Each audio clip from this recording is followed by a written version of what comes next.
Hello, hello. You caught me looking off camera for something because, I have so much stuff everywhere. And if you're watching live, happy Friday. I'm Katrina Walker, and I'm a craftsy instructor. And some of you may know me from my garment sewing classes or my machine embroidery classes, but I thought it'd be really fun to create a tea cozy for our sustainable stitches. So it's fun to sometimes branch out and do something a little bit different. And if you're an active sewist like I am, one of the things we always do is we generate a lot of scraps, right? You can't help it. No matter how carefully you try to conserve everything, you generate a lot of scraps. And so I want to teach you a technique, if you haven't tried it before, called foundation paper piecing. And it's a really fun way to use up all kinds of little bits of fabric. And if you go online to various sources like Etsy, for example, I have a lot of kind of favorite artists on Etsy. There's some pretty amazing, amazing art that you can create using foundation paper piecing. And foundation paper piecing makes piecing even tiny little bits and pieces really easy. So I'm really excited that you're here and for you to learn how to do this awesome, awesome skill. So we're making, whoops, the kimono tea cozy. So I really love Asian textiles, and so I have a lot of kimono scraps. And actually, you can actually buy these in little bits and pieces. So I have various online vendors and things, and sometimes all you can find to purchase of these really exquisite fabrics is just like truly a little piece. Like this is, well, it's a solid color, not very exciting, but 14 by 27 inches. And I think I grabbed it because it coordinated with this one.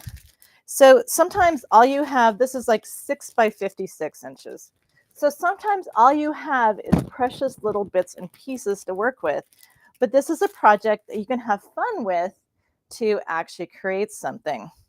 Now, so here is my tea cozy. Now, I created mine to fit this is kind of a medium to medium large size teapot. All right, is for the pattern that you have. Now, remember that there is a downloadable PDF available for this class that you can use to get your pattern. And again, she's put it up on the screen. Thank you so much. And that will have, and this is actually what I was looking for because I have it sitting here somewhere amongst this piles of stuff. Oh, there it is. So it's a PDF that you can print out that has instructions, and there's photos, especially how to put it together. And it's going to take some time for me to teach you how to do the foundation paper piecing. So the actual construction part, I'll walk you through it, but we probably won't have time to truly sew it all together. But I can at least make sure that you know how to do it. It's very straightforward. But what's really important is that your pieces in there for the paper piecing, that those are to scale for this particular teapot. And you're going to, when you go to do this, you want to go ahead and print out 2 copies of each. So 2 copies of the sleeve. That means there's 4 sleeves. And 2 copies of, whoops, I'm actually shaking them in opposite order. 2 copies of the actual center of the kimono style design. So, so I'm actually making my kimono teapot. Cozy is actually made out of real kimono and obi scraps. So that was really fun for me to create.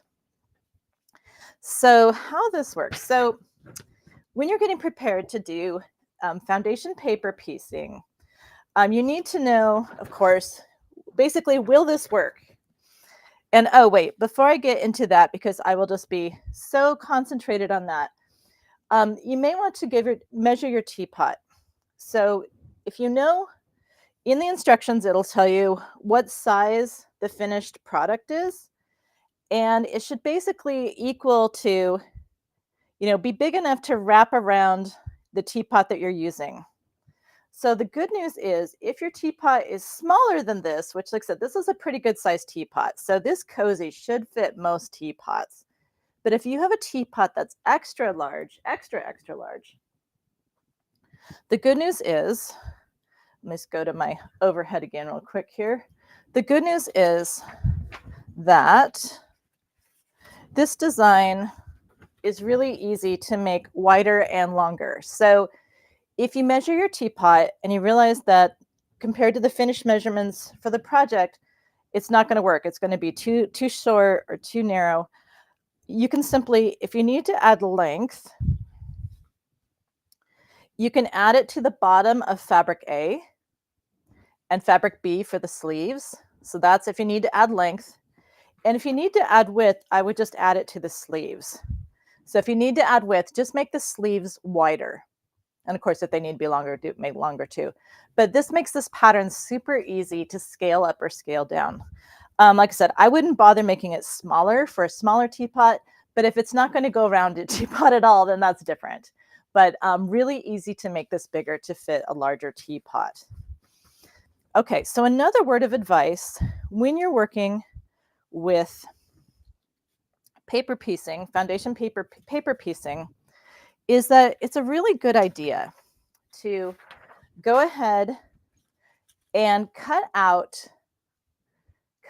individual pieces of your design. So actually maybe make 3 copies. Excuse me, I'm just gonna make this not quite so bright on the screen. There, that's a little bit better. So once my camera stops shaking. So it's a good idea to go ahead and take those pieces, print an extra copy, and just go ahead and print the pieces out of your design. And the reason why this is a good idea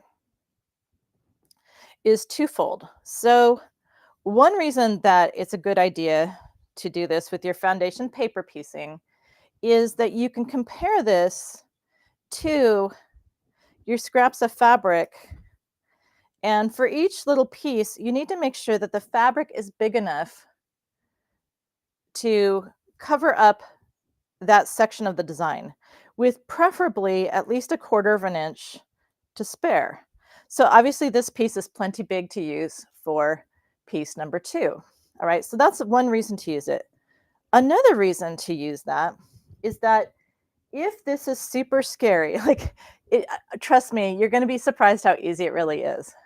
But if this seems a little bit challenging for you, you can actually go ahead and use this along with perfect applique. So this is, I actually have it by the bolt. So perfect applique is a silky product that I love for doing raw edge applique. So if you're in a hurry and don't have time to piece, this is a paper-backed web. And what you can do is you can go ahead and you can trace this. You can fuse this to your fabric. I'll just fuse a piece on there. So this is the web side, right? So you can fuse this to your fabric. Now, normally, no, I would not do this with the fusible side up, but just pretend I'm sticking that down. You would want to use, in real life, you want to use a non-stick sheet. So you can put your fabric on there, and then you can actually just trace and cut this and make it into raw edge applique instead of doing piecing. So there's just more than one way to use this design to create something really fun. So, because not everybody likes to piece, but that's where you can use something like perfect applique to do it raw edge applique anyway, and then you can use some beautiful thread, do some decorative stitches to cover the raw edges, and do it that way. But I wanted to focus on foundation paper piecing today because I know it's something that not all sewists learn to do. I had never done this until I actually edited a book on it. So that was a crash course for me. It's kind of funny how you learn to do stuff. And, you know, good morning, everyone. Well, I say good morning because it's morning here in Washington State where I'm sitting, but it's nice to see all of you popping up in the chat. So hello, hello. It's nice to see you all. All righty. So let me get my piece this together. So I'm going to start off with my main center section, and we can just ignore a lot of this. We're just concerned with the actual size of our project. So to start with, we're going to start with piece number one. And what you want to do is, number one, of course, you have to make sure that your project is actually going to fit. Now, when you're using some of these vintage kimono fabrics, I will warn you that they can be, these are real fabrics, so they can have damage in them. And actually, I'm going to use the sleeve first to demonstrate how to do this, just to make it easy. And I did actually cut my sleeve section, trim the paper a little bit, but you want to have at least a 1/4 inch around it. But the first thing you have to do is you have to double check. It's like, okay, is the fabric going to fit? And what we do is, I'm going to put this on my main camera here. So believe it or not, it helps to have an overhead light so that you can lift this up and look through the paper to make sure, you just want to make sure that it's all covered. That fabric is covering up everything with some space behind it. Okay, so that's the key here. And I want to make sure that it extends out at least a 1/4 inch past this line. So this is one of those things, bear with me, because it's actually harder to explain than it is to actually do. So I also want to make sure you actually want to have this wrong side toward the paper. I would have been very upset with myself had I not just corrected myself. And what's good about this being wrong side up is that you can use sticky stuff. So you can use like good old Sulky KK2000 to just baste it in here. And the baste it on here, you can use a glue stick. Oh, and I have a question. The question was asked, what's the use for a kimono for the teapot? Well, that's an excellent question. Well, this is actually called a tea cozy. So a tea cozy is used. So here's my good friend, the teapot. And a tea cozy is used to keep your tea warm.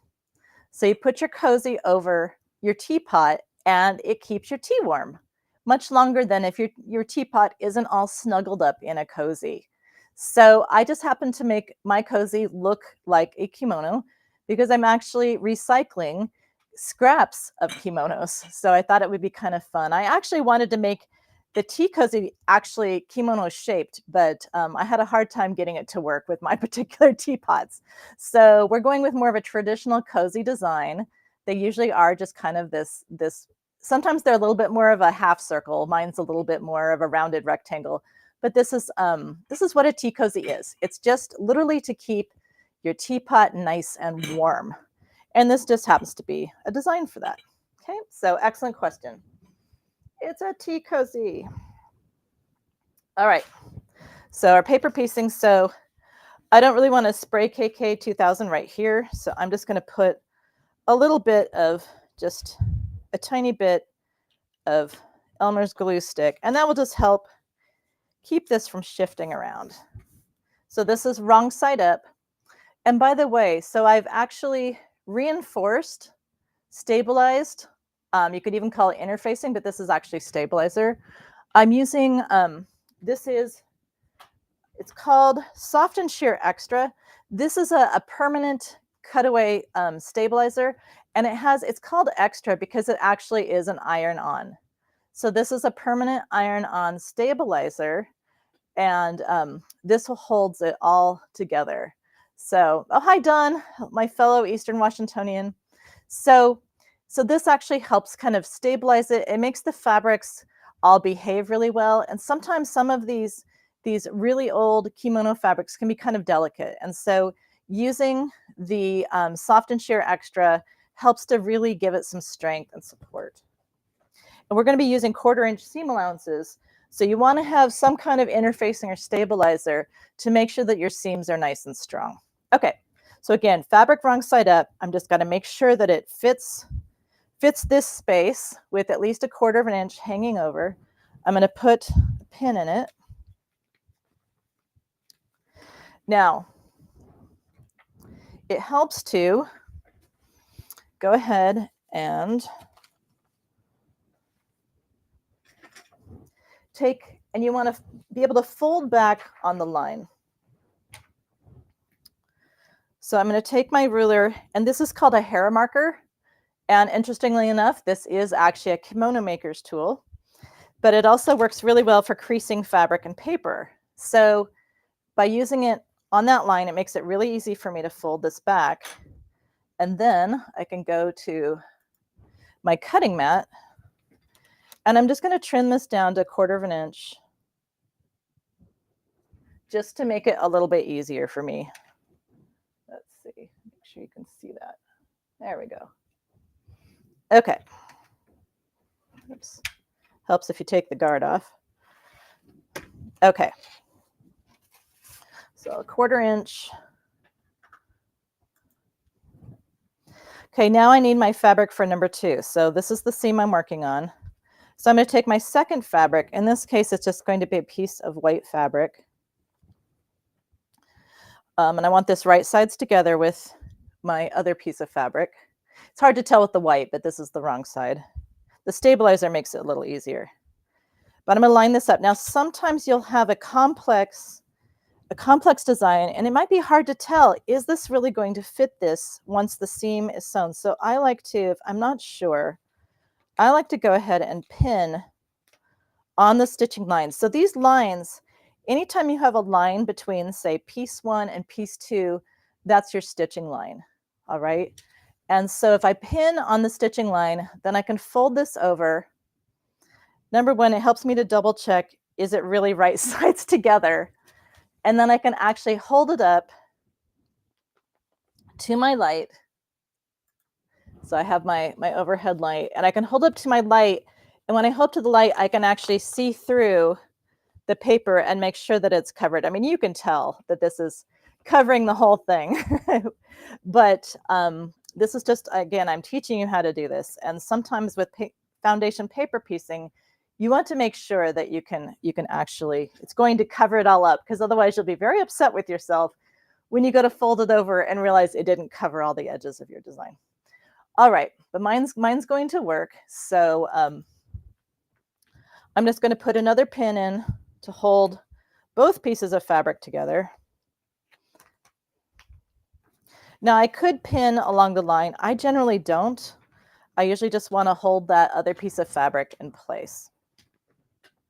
All right, then I'm going to go to my machine. You want to sew right on the line. Now I've also gone ahead and I've shortened up my stitch length to about 1.5. So 2.5 is kind of typical stitch length. I've actually shortened mine to about 1.5. And it's a good idea to start. You can start and finish oftentimes your seam about 1/4 inch on either side of the line. Okay, so you don't start and stop right on the line. Oops, and I need my glasses. Make sure I'm actually stitching accurately.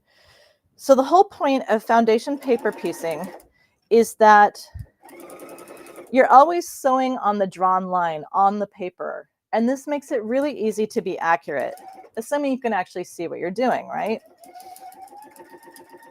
So again, I've shortened up my stitch length to 1.5 instead of 2.5. Some people will go even shorter than that. But I usually find that that's doable. So I've stitched on the paper. I thought red thread might help. And now we're going to go to the overhead. I can pull my pins.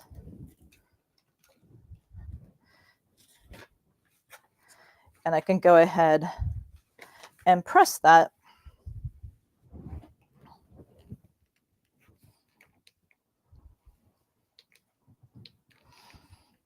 On that line. And that is one sleeve piece completed for now. So that was obviously super easy. So let's do the actual bodice, and that's a little bit more complex. Okay, I'm just going to use this one rather than my official colorful sulky one. It's already printed. So in this case now, we have 1, 2, 3, 4, 5, 6, 7. Obviously they're numbered. You wouldn't have to count it. Pieces to our design. All right, so we're going to start with 1 and we're going to stitch 1 to 2. Then we're going to stitch 2 to 3, 3 to 4, 4 to 5, 6, 7 is how this works. And I know that probably seems pretty straightforward.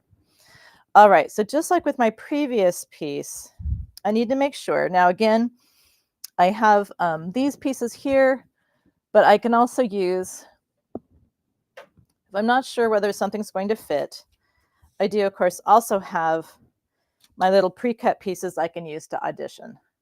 So this is really good. So here we go. So again, wrong sides against the paper. Wrong sides against the paper. And oh good, you can kind of see kind of the shadow of the cloth through the paper. You can kind of see that. And that's what I'm seeing when if I hold it up to the light. Again, the main thing is I want to make sure that this piece of fabric is extending past all the lines at least 1/4 of an inch if I can. Sometimes, you know, it might be 1/8 of an inch, but if you can, 1/4 of an inch. And again, for this first piece especially, I like to put a little KK 2000 or a little glue stick. Remember, that's the wrong side, so glue stick is not super like hardcore sticky. It's just a little tack to keep it from shifting. Okay, so just to kind of help hold it there. Oops, I need to move it up just a little bit. So again, luckily Elmer's is pretty forgiving. Just going to hold it where I can see through the light. You definitely want a good light bulb somewhere when you're doing paper piecing, so you can see through. It's be kind of embarrassing if I get this wrong on camera, right? Embarrassing, but not the first time. So I would get over it. All right, for piece number 2, that's just this little slice right here, piece number 2. So it doesn't take much, and I actually had a scrap sitting here that was perfectly adequate. 4 is a little bigger, so I can use this one. So again, I'm actually going to go ahead and I'm going to fold this back, and I'm going to trim off any extra along that stitching line just to make it a little easier for me. But again, this is a hair marker, and we use this to fold things. I'm just creating a crease line, and don't worry about having crease lines running all over your paper, but I just want to crease this so I can fold it back on that line accurately. It's just a lot easier than trying to fold it by hand. And again, this means I can take it over to my cutting mat, and I can trim a 1/4 inch seam allowance on that line. Now see, talk about accuracy, and then I get a little bit of a ding there. There we go, that's a little better. Okay. But just to make it a little easier to line up my second fabric, I'm going to go ahead and trim that down to a 1/4 inch seam allowance on that stitching line.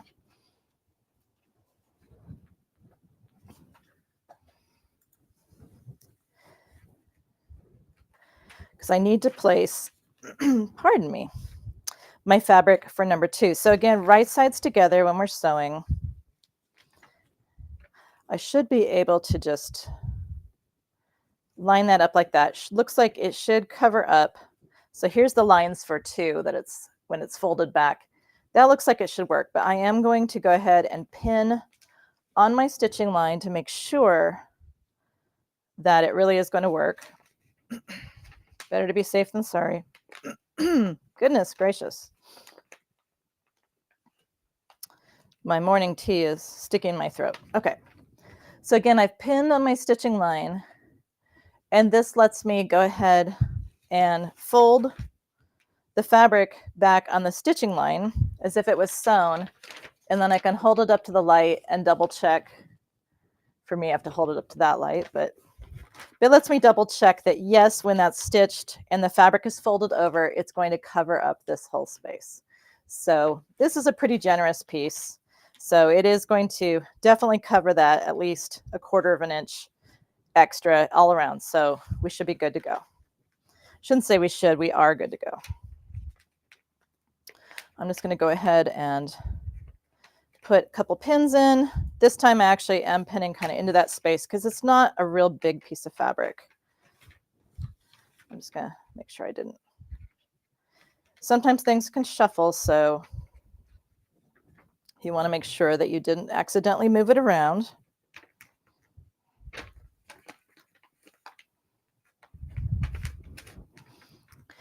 And you might be thinking, well, gosh, I'm not a quilter and I don't drink tea.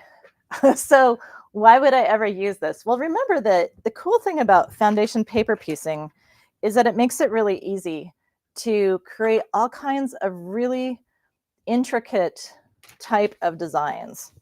So think about that. So think about, wouldn't it be cool to do, for instance, a bag or a jacket or just about anything?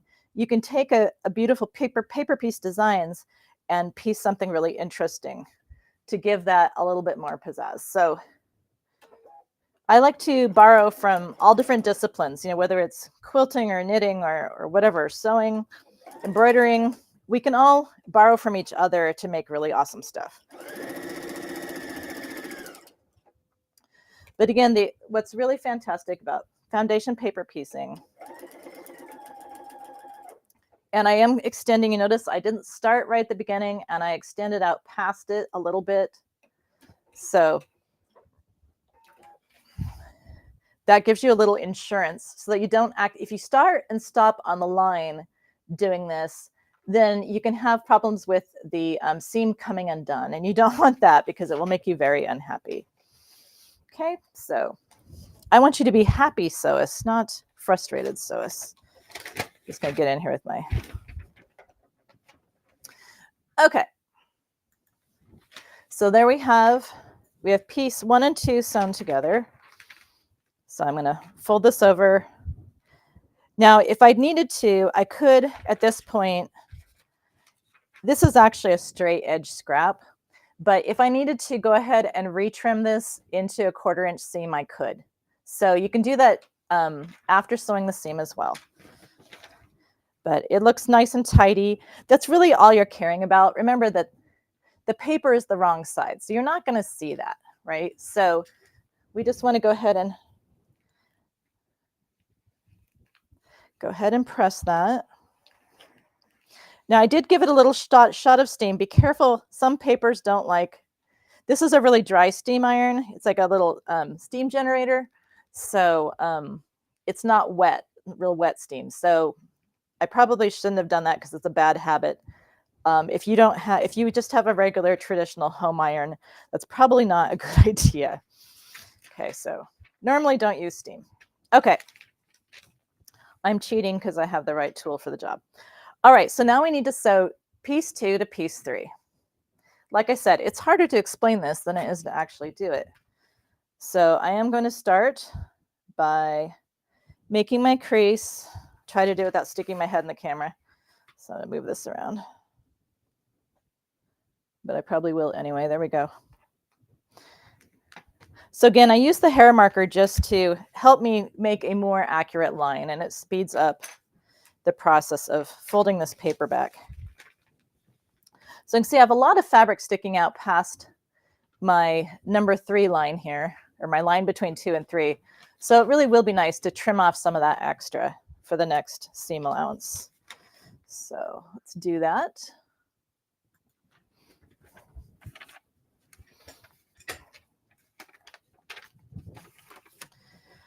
Just keeping it tidy. Sometimes some artists will simply, if they're just doing a little tiny piece that they're piecing in, they won't necessarily bother cleaning it up too much if there's just a small scrap. But I need all the help I can get when it comes to accuracy. So, you do what you need to do. All right, so now we're going to do fabric 3, which is white on my diagram. So this is the wrong side. We want right sides together. And so this happens to be a squared off scrap too. But again, I'm still going to go ahead and pin on the stitching line to make sure that it's going to fold over and cover up that number 3 space. I know the piece of fabric is big enough. It's my own ability to do it accurately or put it in the right spot that I always question. And yep, it looks like I'm good to go. Just double check that. Yeah, that'll be great. So I'm free to go ahead, and I'm just going to leave that pin in for a second while I pin that piece of white fabric in place for the center.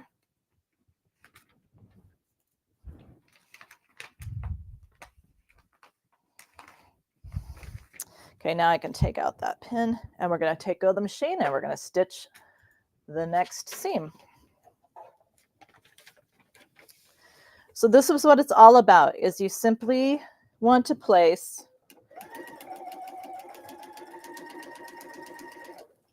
each fabric in order. So the reason why this is all numbered is to go ahead and just give you a clear construction order.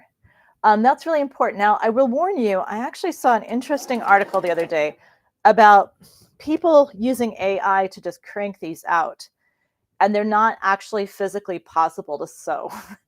So double check. It's good to check. Usually if it's a real foundation paper piece pattern, there's generally a sewn sample of it.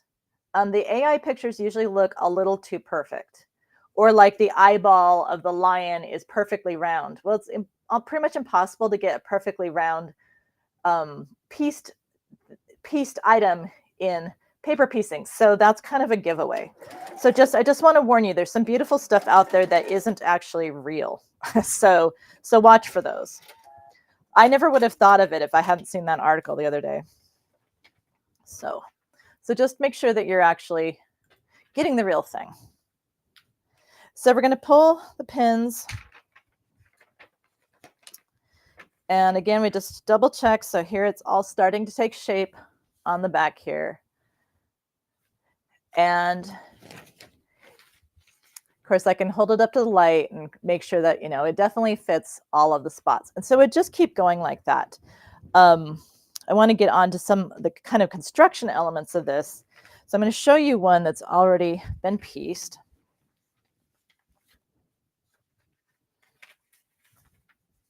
So here's what it looks like once you get it all pieced. So you can see here's all my stitching lines. It's not done in red thread, so it's not quite as obvious.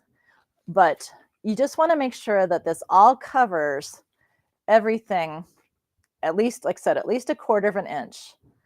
But following this process makes it super easy to go ahead and create, that design. And there it is.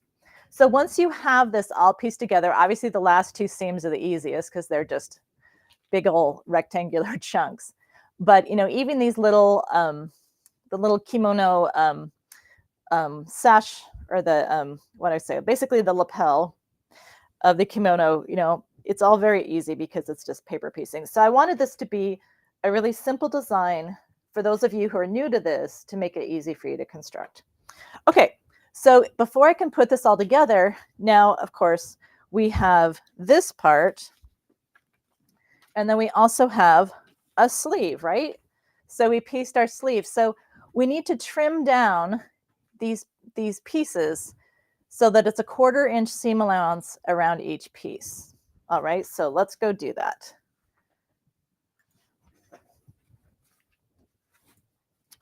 So we're still using those lines, the lines on our design, to make this as easy as possible. Just move my cutting mat a little bit here.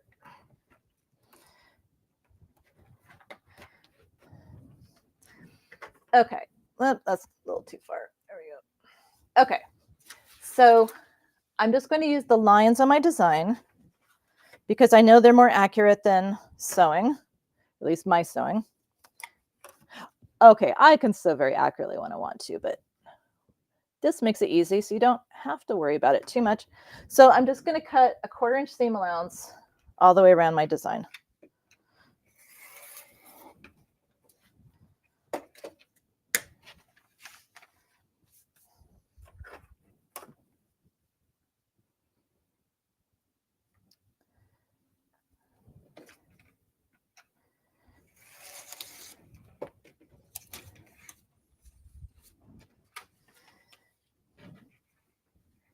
So again, the lines on the paper make this super, super easy.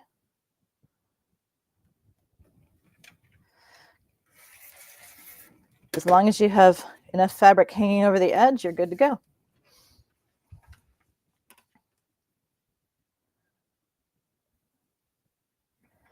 So it's okay if it looks like a big old mess when you first get done piecing it, because it'll be nice and tidy once all is said and done. And you can see here where actually it's not quite 1/4 of an inch, apparently. So oopsie when I piece this, but it's okay because there's still enough fabric there. It'll be caught in the seam, so I'm really not worried about it. And of course, I need to do the same thing to my sleeves. Here's one sleeve that's already done. You know, the magic of video here, right?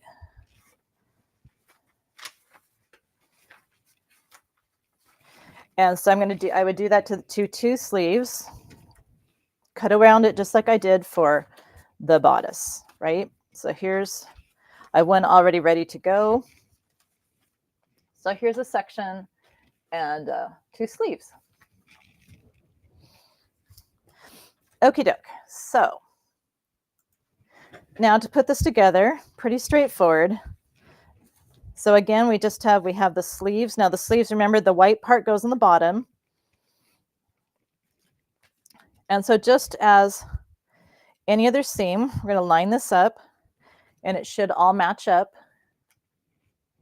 Unless something went really weird with your printer, it should all match up. I'm just going to put a couple of pins. You're not supposed to pin in the air, so you may have to adjust that one.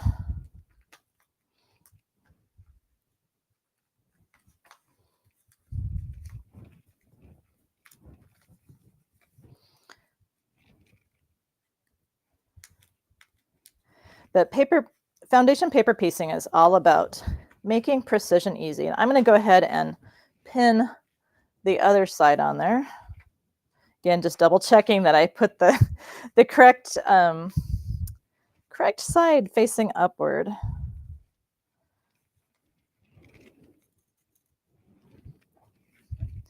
And of course, my stitching lines are already on there.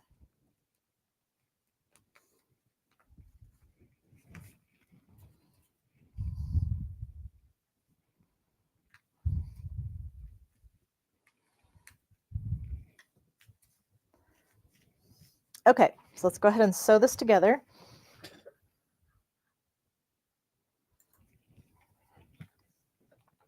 So again, I'm using basically a 1/4 inch seam allowance, and my stitch length has been shortened. So it's been shortened to 1.5 instead of 2.5. And some people will go even shorter than that. Some people will go clear down to 1.0. But I personally feel that this is perfectly adequate.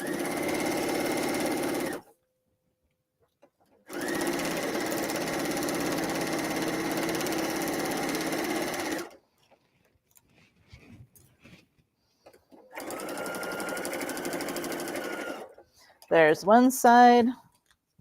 Let's do the other side. You don't necessarily have to do directional stitching like I'm doing, but it's a habit, so I just do it that way. Either way, you're stitching on the paper lines.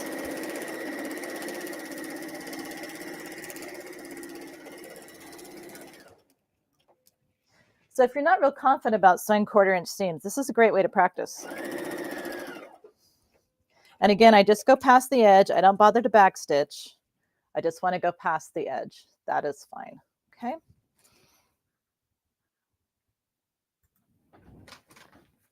So there's my design. And at this point, I can go ahead and I can take off the paper. Yay! I don't usually worry if there's a little bit left, but you can actually, they make water-soluble paper. And so there's actually a way, I have figured out a way to do paper piecing that's reversible. And in that case, I use a water-soluble paper and a different stitch technique. But if it bugs you to have little scraps of paper in there, like I said, you can purchase and print on water-soluble paper. So that's always an option.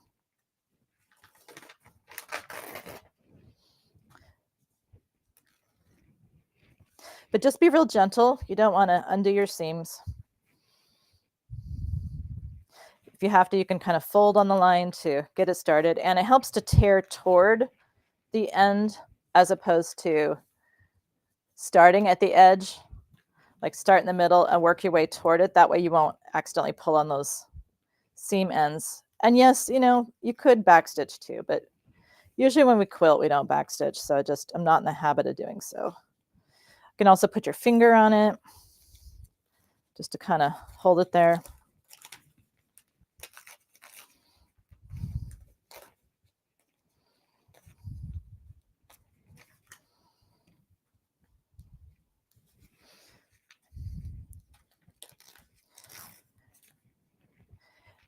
And you can even decide to just leave it in there, but I'm going to take most of it out.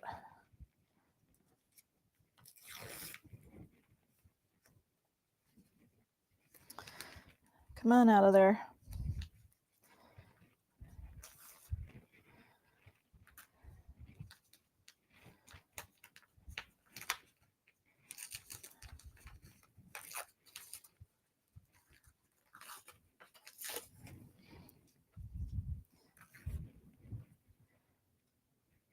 You can see why the water soluble paper has its advantages, but these are kimono fabrics. They can be hand washed, but I generally dry clean them.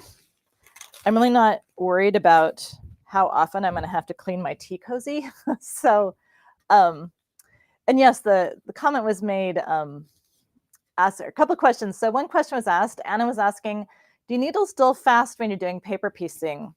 Excellent question. I haven't really found it to be a huge problem because usually the fabric that I'm paper piecing is usually pretty forgiving. But, you know, when it comes to needle sharpness, that's something that, you know, I kind of sew with my ears in the sense that if it seems like the needle is laboring, or if I can hear it, you know, if it starts getting loud, if your machine is loud, it's usually not your machine, it's your needle.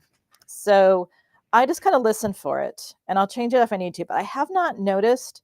Now, mind you, I'm primarily a garment sewist, so I don't do a ton of paper piecing. So I probably haven't done enough of it, like a whole quilt, to where I would actually, you know, notice. So I'd kind of stick with the 8-hour rule, if nothing else. And that is, you know, change your needle out about every 8 hours of sewing. But mostly I listen with my ears because I sew with a lot of silk. And silk, paper isn't so bad, but silk will definitely dull your needles really fast. So it's more, the fabric I'm sewing is actually more of an issue. Oh, and see here, when I sewed this block for practice, I didn't trim off after sewing that piece on there. So see this extra seam allowance? I'm not going to worry about that. It's not a big deal. I could go in and kind of retroactively trim it back. But, you know, as long as it looks good from the front, you know, you're never going to notice in your tea cozy that there's extra seam allowance in there. Now, this fabric has been faded in certain places. It's a very old kimono scrap. So, but also just to reconfirm that, see, every piece of fabric that you can see the back side of has been reinforced with either, now this obi had already been reinforced with a, this would already been reinforced with fusible interfacing. So I didn't bother to put the stabilizer on it. Don made the comment that design would be fun for quilt blocks too. Absolutely. You can certainly use it to make a quilt. And the comment was asked, I think this is perfectly legitimate. Why would you even sew over paper? Taking it off is a hassle. Well, that's why I mentioned, for one thing, you can get water soluble paper.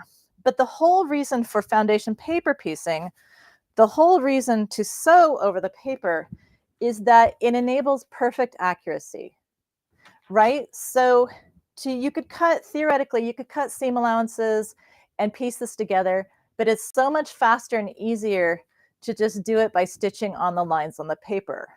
So that's the whole point of foundation paper piecing, is you're stitching on the paper because it makes it easy and fast to accurately piece even little tiny piecing, even really complicated designs. Yes, taking it off is absolutely a hassle. So some people just don't even hardly bother. right? They just leave it in there. And again, if you were using a water-soluble paper, you could just wash it out. And that's what a lot of quilters will do. If they're doing a whole quilt, rather than take the time to remove the paper, they'll just use they'll print it on water-soluble paper, and they just don't even have to think about it. You know, it's going to come out in the wash when they wash the quilt. So perfectly, that's a great question. Yes, it's a pain, but remember, it's all the paper is on the wrong side of the block or the wrong side of the project. So you're never going to see it. So, you know, should you just decide to ignore it, you know, that's up to you. You're never going to see it, but I am going to go ahead and press these seams. Now, we generally press them toward the darker area, but this OB piece is so thick, it doesn't really want to press that way. So I'm going to break the rule and press in the other direction, just because that's what it wants to do. And my iron timed out, so it's going to take just a moment here to heat back up again. There it goes. My friends at Reliable swore to me that it has a 30-second heat up time. So, and it does seem to be the case. Less than 30 seconds because it was already warm, but I told them, like, no, I need to be able to disable the auto shut off, and they wouldn't let me do that, but they did assure me it would heat up quickly, which that was a good test. So here we go. So now it's time to, oh yeah, Anna says, it's like paint by numbers, less thinking. Yes, that's absolutely true. It is like that, less thinking. All right, so now we're ready to go ahead and quilt this. If you want to do quilting, you can quilt this. And just for the sake of time, I'm not actually going to do it, but I will show you what it's all about. So for my actual project, I thought I had this batting cut into 2 pieces. So I'm kind of a weirdo, so I'm actually using silk batting because that's actually what I had on hand. You can use whatever batting you want. You know, the main thing is you want insulation. So if my batting looks a little odd, it's because it's actually silk batting. So if you want to go ahead and quilt this, you have a lot of different options. If your obi, you know, not everyone has scraps of actual Japanese obi like I do. So you could just take even plain fabric and decorate it with stitching. You could do a lot of things. So when I quilted my actual project, I just did very simple. I stitched on both sides of the obi. I stitched the sleeve seams and I stitched the neckline seams, but I don't think maybe I guess I stitched in the ditch on around all those pieces. Okay, so it's not super obvious. It does give a little bit of texture to the little obi, that little belt, but that's all I did, and it was just really basic, just to help keep the batting from shifting. So, like I said, I'm not going to take the time to do that right now. So I'm just going to cheat, and I'm just going to temporarily baste it in place with my KK2000 here. Luckily, this stuff is pretty thick, so it doesn't really overspray much. It does stink, but you know, but it's a temporary basting spray, so it eventually evaporates out, basically. Okay, so I'm going to take that, and actually, I have a second piece here. So I'm going to show you how to also cut the corners. Normally, try not to cut corners in life, right? But in this case, I included a corner cutting template for you. And so you'll want to go ahead and round off. I'm going to have to do it to that other piece, but you'll want to round off the corners. You can just use, oh, there's a bug. You can use a plate or whatever you want, a curve ruler, but I put one of these in your kit or in your instructions just to make it easy. So I just need to stick this down to some, since I don't really have time to quilt it.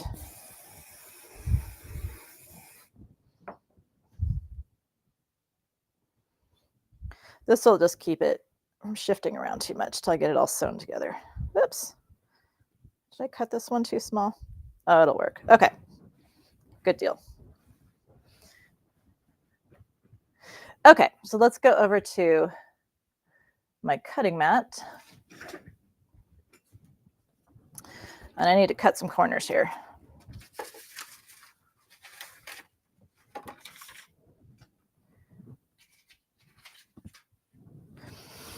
Okay. So this is pretty straightforward, obviously. Just going to, whoops, retract the blade. Let's see, can you see that? Not quite. There we go. That's better. All right.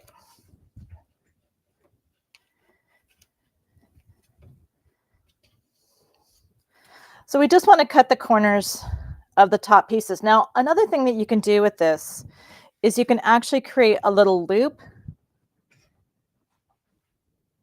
to put on there. I'm just going to mention it in case I forget to mention it again. But see how I made a little loop for the center front of mine?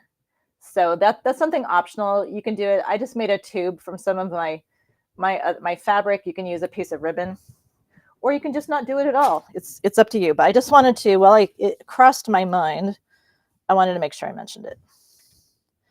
All right. Okay. So you just want to trim those off, and we also just want to trim the batting to match our piece. Let me just grab a ruler real quick, and we'll just get that trimmed up.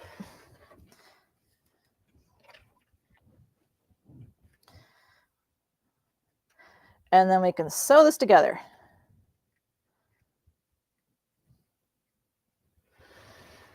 It goes together very quickly once it's pieced.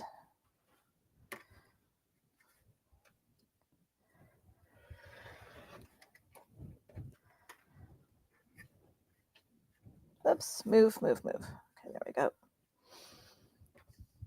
And yeah, I really do talk to myself. What can I say?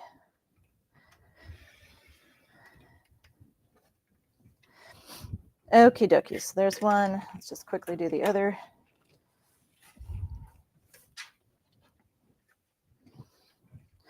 I'm just gonna cheat and just kind of roughly hack at this one.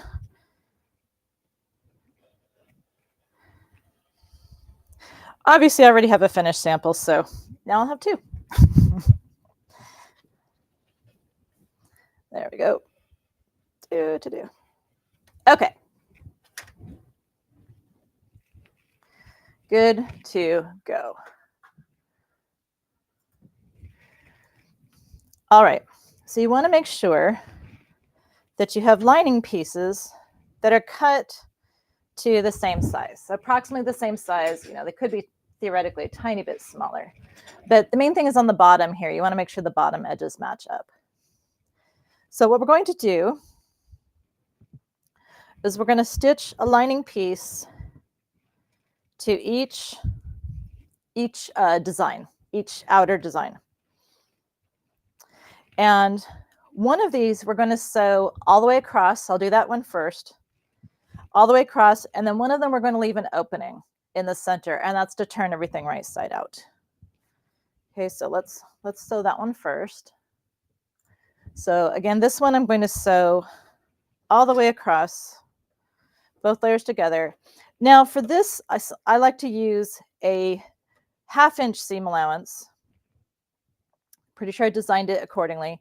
So for my actual construction, I'm using 1/2 inch, just to give it a little more strength than 1/4 inch. And it's easier to turn in a 1/2 inch. So should be in your instructions. Oops. And I'm actually going to set my stitch length back to normal. And I did back stitch because, like I said, I want this to be a little stronger.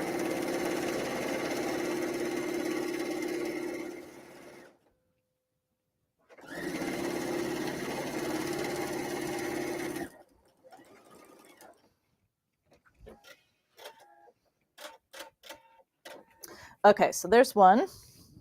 Now on the second one, again, remember I have to stop in the middle and leave a hole. Now, so I could either start and stop from the middle on both sides, or I'm just going to go toward the center. I just need to leave a big enough opening that I can pull this right side out once it's sewn together. I can kind of feel the center of my design. So there's one side. Of course, I could have marked it with pins to show myself my opening. That's also a good idea, but like I said, I'm just doing this a little quickly. I just want to make sure I can get my hand in there. So better leave the hole a little bit too far open. Oops, I didn't backstitch. Oops, go forward.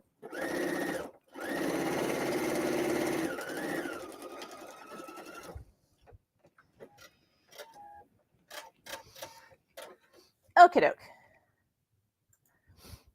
So here's my 2 pieces. So here's the one with an opening in it, and looks like I can get my hand in there. That's good.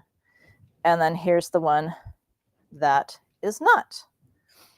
Okay, now we can go ahead and press that. Would be a good idea. And I usually press it first toward the lining just to, because it's easier.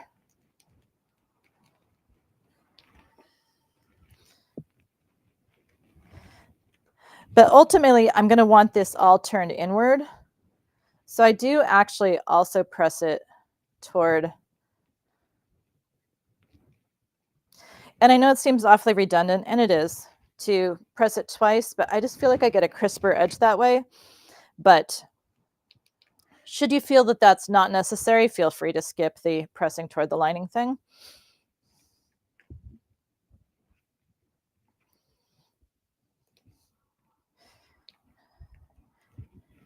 It's truly the end result that matters. So now on the one with the opening in it, I am going to skip the first step on this one, or the first press, just because time commitments.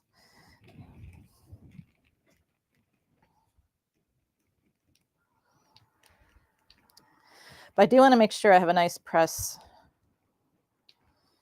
on that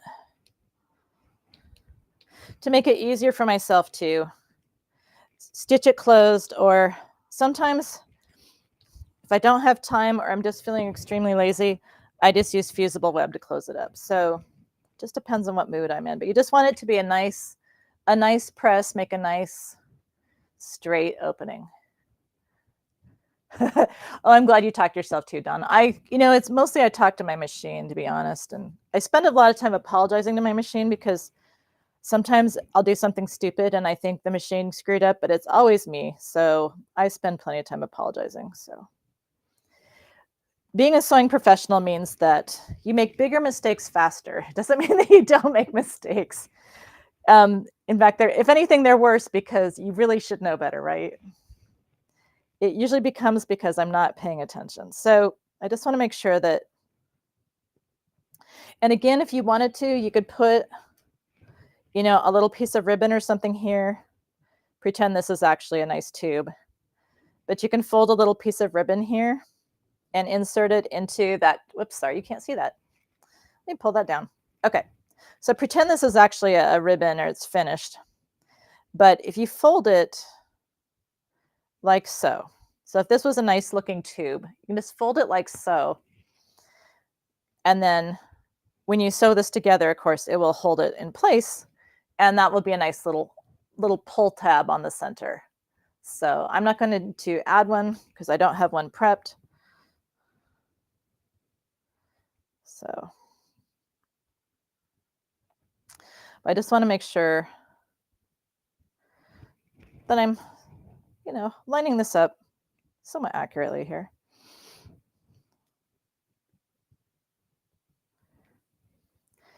I did my best to piece it accurately. Least I can do is line it all up when it comes time to put it together, right? So we'll use pins.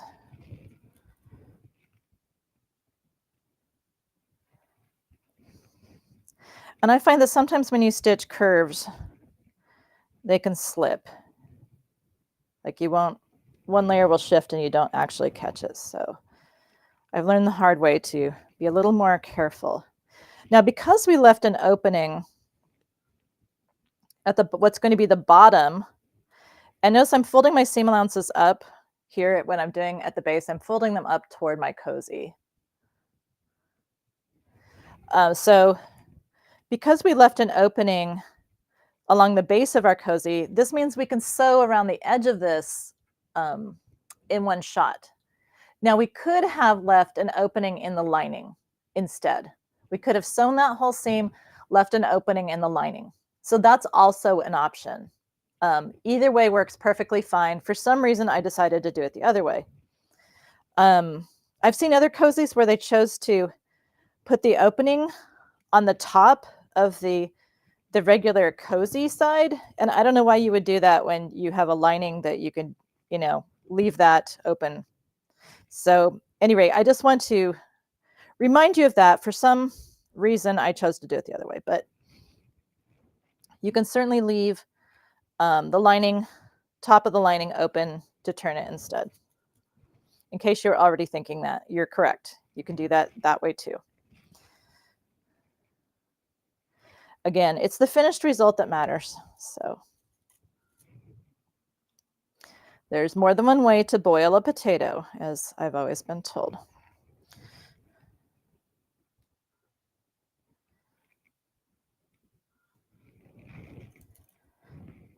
Almost there. I know watching someone pin is kind of like watching paint dry.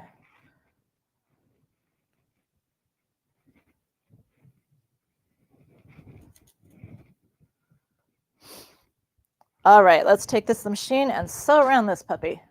Put it together.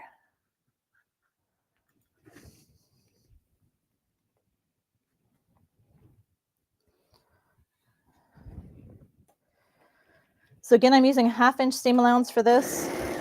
Now, if I wanted to, once I sewed this, I could also use a serger to finish the edges. I'm not too worried about the durability of my tea cozy, so I don't bother. But you could do that. You could also be more accurate sewing your 1/2-inch seam, but let's just put a needle down. It's a tea cozy. It's not a space shuttle. Okay.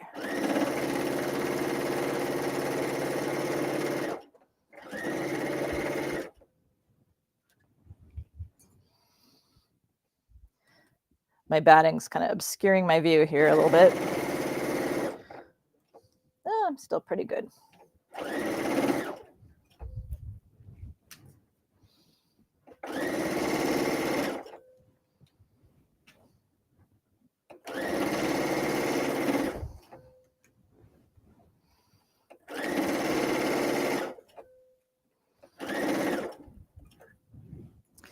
One of the reasons I like these extra fine flower head pins is that you can see this one's kind of beat up. If I do forget to take it out while I stitch, or if I leave it in there on purpose because I really need that pin holding it all together, it doesn't break it, or it doesn't usually break my needle. It might dent the pin, but it doesn't bend the needle.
Okay, so we've sewn all the way around it. Let's go ahead and pull this open.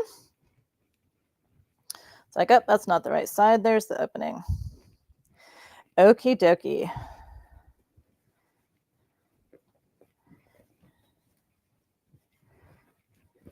I probably still going to wish I'd make it even larger, but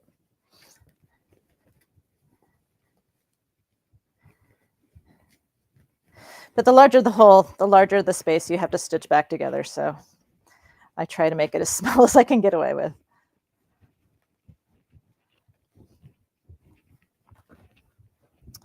So there we go. Let's pull this out.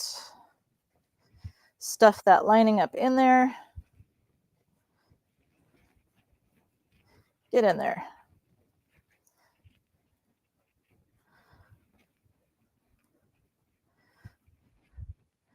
Woohoo! You just want to take your fingers and push out those corners.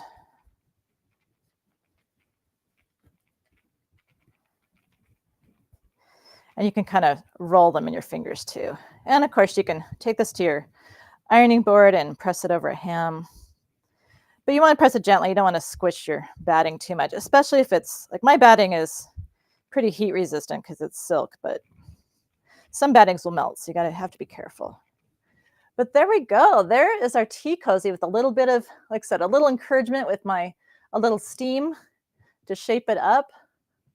But it really goes together very easily. And that opening, so here's the opening. So you can either slip stitch this closed by hand, or you can, sometimes, I'm not kidding, I will just take a little piece of fusible web and I will just fuse it closed. And I don't think anyone ever notices. So you could also choose to top stitch around the bottom of your cozy to hold everything in place as well. So different things you can do. I usually find once it's pressed real well that I don't really have any problems with the lining showing. So there it is. So I hope you've enjoyed a little tutorial on making our tea cozy. And I hope that, if nothing else, that you see how easy it is to use foundation paper piecing to create something that could have intricate little details. And it's just a great way to use up all those little scraps that we tend to generate as sewists. So definitely bear that in mind for just something, another piece of art, even if you're not a quilter, something you can add to a garment or a bag or whatever, just to decorate it up a little bit. So pretty straightforward. So if there's any questions, go ahead and pop them in the chat for me real quick, and I'm happy to answer those. And again, just to remind you, if paper piecing isn't your thing, foundation paper piecing isn't your thing, remember that you can use your perfect applique paper-backed web and use the same design to do Raj applique instead, where you just cut the little pieces out, and that lets you just go ahead and fuse them onto your design, and then you can just top stitch them into place. So that's really a fun thing that you can do as well. And I really do love Sulky's perfect fuse, or no, the perfect applique, because the paper sticks on better than most. Like some fusible webs, the paper like barely kind of sticks on, but it really glues well and it's easy to work with. So highly recommend it. Okay, so I don't think I'm seeing any questions unless my friends back in the studio have something. I'm not sure why I'm so dark today. maybe it's because it's kind of still dark outside. I don't know. But anyhow, thank you for stopping by, and enjoy your kimono tea cozy.